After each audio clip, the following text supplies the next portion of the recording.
Hello students, today we are going to discuss about conservation of momentum. Conservation of momentum. ये होता क्या है बेटा?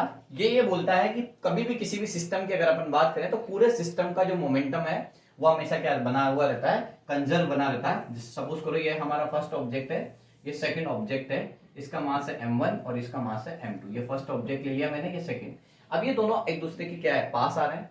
अब ये पास आए तो ये एक दूसरे से टकराए, टकराने के बाद ये दोनों, ठीक है, टकराने के बाद ये दोनों एक दूसरे से अपोजिट डायरेक्शन में क्या हुए, मूव करे। ये फर्स्ट ऑब्जेक्ट, ये सेकंड ऑब्जेक्ट। ओके, इसका मास वही रहेगा क्योंकि मास कभी भी वेरी नहीं करता है। सपोज करो फर्स्ट ऑब्जेक्ट की इनिशियल वेलोसिटी u1 और सेकंड ऑब्जेक्ट की इनिशियल वेलोसिटी u2 है, और फर्स्ट ऑब्जेक्ट की फाइनल वेलोसिटी v1 है, सेकंड ऑब्जेक्ट की फाइनल वेलोसिटी v2 है।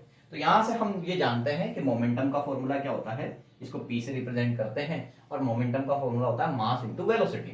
तो यहां पर मोमेंटम बनेगा m1 u1, यहां पर बात करें तो यहां पर मोमेंटम बनेगा m2 u2। ये फर्स्ट ऑब्जेक्ट का इनिशियल मोमेंटम है क्योंकि स्टार्टिंग की बात हो रही है, ये सेकंड ऑब्जेक्ट का इनिशियल मोमेंटम है क्योंकि स्टार्टिंग की बात हो रही है। ऐसे यहां पर अपन फाइनल मोमेंटम निकालेंगे तो ये हो जाएगा m1 v1, और यहां पर फाइनल मोमेंटम निकालेंगे तो ये हो जाएगा m2 v2। मतलब ये फर्स्ट ऑब्जेक्ट का फाइनल मोमेंटम, ये सेकंड ऑब्जेक्ट का फाइनल मोमेंटम। अब हमें पता करना है कि इसका डेरिवेशन आता कहां से है और क्या आता है। तो ध्यान से सुनना। सबसे पहले अपन कंसीडर कर रहे हैं Newton's third law. Newton's third law ये बोलता है F12 equal to minus of F21। इसका मतलब क्या है कि वन ऑब्जेक्ट पर टू ऑब्जेक्ट जो है वो कितना फोर्स अप्लाई कर रहा है। इसका मतलब क्या है, टू ऑब्जेक्ट्स फर्स्ट वाले ऑब्जेक्ट पे कितना फोर्स अप्लाई कर रहा है। और हम ये जानते हैं न्यूटन थर्ड लॉ से, for every action there is equal and opposite reaction. मतलब 1 2 पर जितना फोर्स लगाएगा उतना का उतना ही 2 1 पे फोर्स लगाएगा, और दोनों की डायरेक्शन क्या होगी, opposite. That's why we use negative sign. तो ये कहां से आया, ये आया न्यूटन्स के थर्ड लॉ से। कहां से आया ये, न्यूटन्स के थर्ड लॉ से हमने इसे यूज में लिया है। ठीक है, ओके। तो ये तो हो गया न्यूटन थर्ड लॉ। फिर हम जानते हैं कि न्यूटन का सेकंड लॉ वो बोलता है rate of change of momentum pf minus P I upon T. तो यहां पर क्या लिखेंगे, pf minus P I upon T, rate of change of momentum. अब देखो यहां से ध्यान से, pf minus P I upon T, यहाँ पर pf minus P I upon T.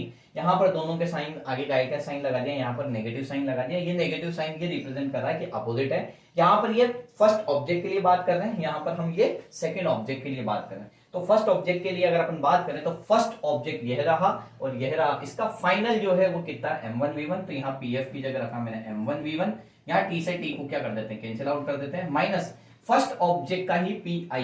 First object ये रहा, इसका pi क्या है यहाँ पे m1 u1 is equal to, ये तो हमारी फर्स्ट टर्म हुई, यहाँ नेगेटिव साइन है।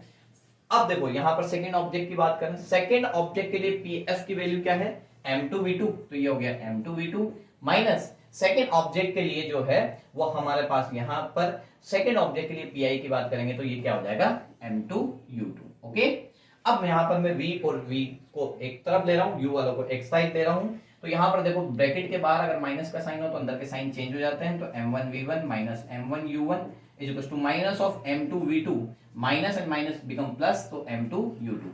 सो u वालों को एक साइड लेता हूँ, v वालों को एक साइड लेता हूँ। तो यहाँ पर देखो m1 v1 ऑलरेडी है, यहाँ पर इधर लाया तो ये हो जाएगा m2 v2।